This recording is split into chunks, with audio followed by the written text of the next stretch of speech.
Okay. This one was originally written December 30th, 2010, and has been lightly edited for the account that I am reading it in 2022.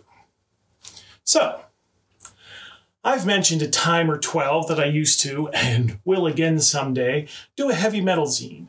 It was, especially in the early days, rather rough-edged and immature. Really. I mean, can you imagine, right?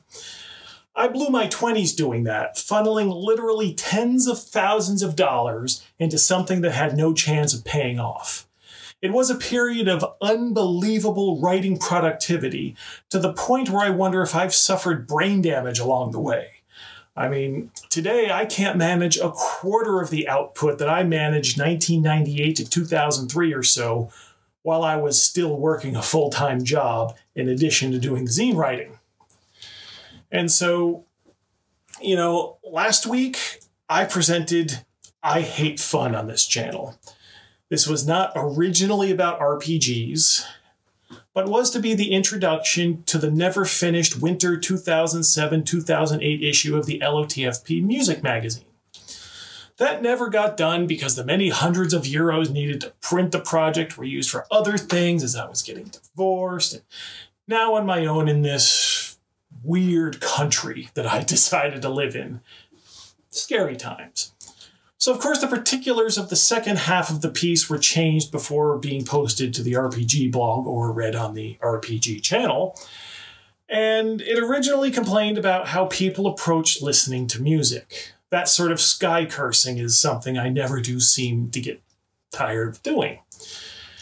And, I've fallen out of contact with the vast majority of people that I knew back from the zine days. I mean, not all, though. I mean, some of my key collaborators these days were gained back from my zine days. But without that zine, I don't meet my ex, and I don't get to Finland. Anyway, when I'd first composed I Hate Fun in its original and untitled form, I'd sent it to a few people to check it for obvious stupidity. One of the people that responded was Earl Root. I hadn't even sent it to him, but someone that I had sent it to decided he might want to read it. Root was one of these rabid metal supporters up his way in Minnesota. He had a radio show, he had a record store, he had a record label, he played in bands. The whole thing, into his 40s. We'd never had direct contact or a conversation that not even a conversation that I recall, before I received his email concerning the proto I Hate Fun. So this is the email that I received back from Earl Root on Tuesday, October 2nd, 2007. I'll read it from the paper here instead of the teleprompter because I want to clearly differentiate his words and mine without using a funny voice. Pause auto cue. Oh, okay. Yeah. Okay.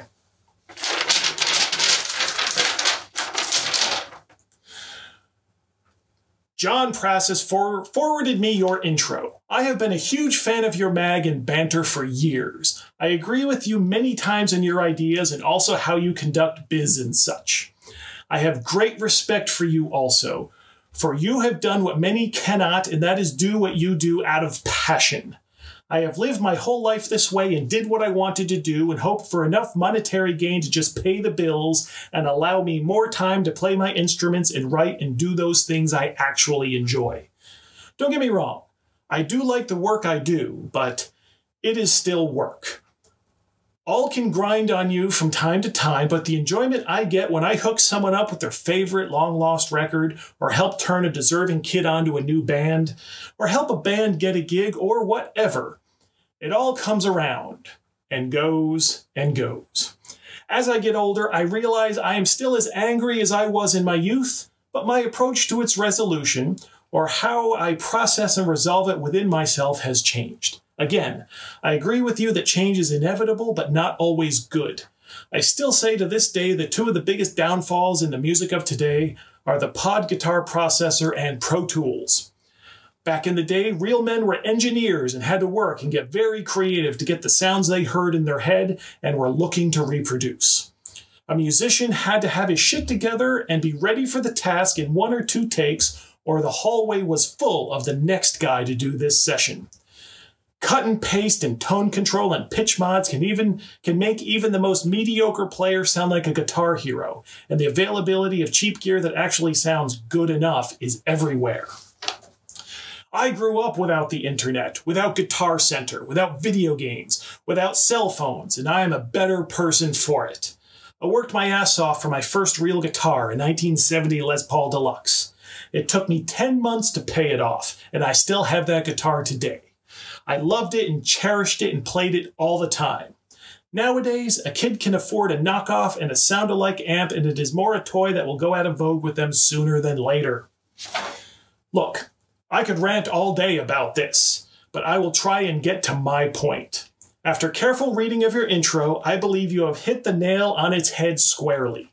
Many of the topics and ideas you have stated here have been topics of discussion in the van or on my radio show or even after band practice. Many of them are problems that we as a band have talked about and worked at to resolve on our own and together.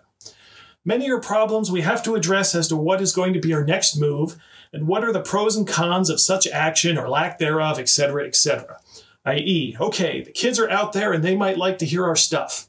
How do we get at them if they don't communicate or go to a show or even have one friend who confides in them? I had a friend of mine tell me just last week that he's going to retire at 40 and has a home in blah, blah, blah, nowhere and all that. I am happy for him, but he seemed unhappy for me. For he said I could have had the same thing 100-fold and that I was smarter than him and other such nonsense. I told him if those things were important to me, then pursuing them would have been a priority. But the words would, could, and should need not be in the language because they really mean nothing. We talked to great length about this and went our ways, but I believe he walked away with the idea that he achieved success in his right, and I've also achieved mine in my right, and I am still achieving it. Yes, I am going on tour in my 40s with a heavy metal band, just like I did for almost a decade when I was in my 20s.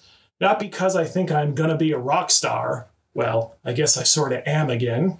And not because I want to relive something I did in my youth and have a midlife crisis. Nothing like that. I am doing it because I want to and I can. I love the band I am in. I love the music. I love performing it, and people are entertained watching us do it. I see nothing wrong with any of that, and I am looking forward to doing it as often as I can. Period.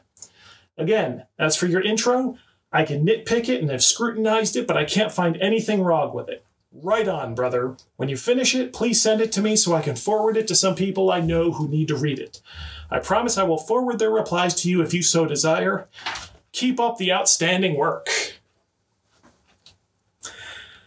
On May 23rd, 2008, Earl Root died at age 46 due to complications from non-Hodgkin lymphoma that he'd been fighting for 10 years. He continued to play guitar with the band Asmodeva throughout his chemotherapy, radiation, and stem cell treatments. In 2007, with bladder cancer and a kidney stent, Earl completed a 3-week US and Canadian tour with Asmodeva supporting Therion. This email has been sitting in my inbox ever since. For more than 15 years, every time I looked at my email, Root's words have been right there. I remember one morning being in an aggressive clear out that inbox mode, and I got stuck trying to figure out what to do with this one. Keeping an email for years sounds a bit obsessive, but I think I'm going to leave it right where it is.